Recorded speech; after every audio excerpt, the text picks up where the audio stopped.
one reason why people have the sense of, oh gosh, everything is just made in China these days.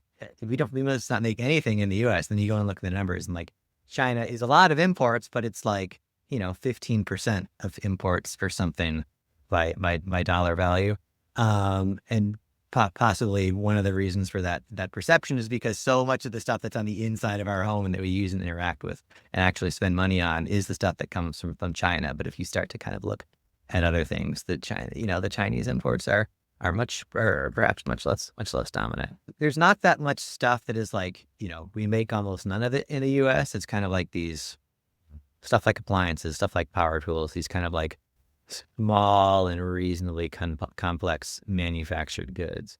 But then there's also not that much stuff that we make almost entirely in the US. There's very few things that are like single digit import fractions or whatever. And it's like, that's like really, Mm. really good stuff, like, concrete block and stuff like that, for just makes zero sense to import it. Most of the stuff is kind of in the middle where it's like, it's a big, but maybe not overwhelming fraction, which is just basically just to say that the, construction industry is, the inputs to it are highly globalized. We kind of source the stuff that we need kind of from everywhere.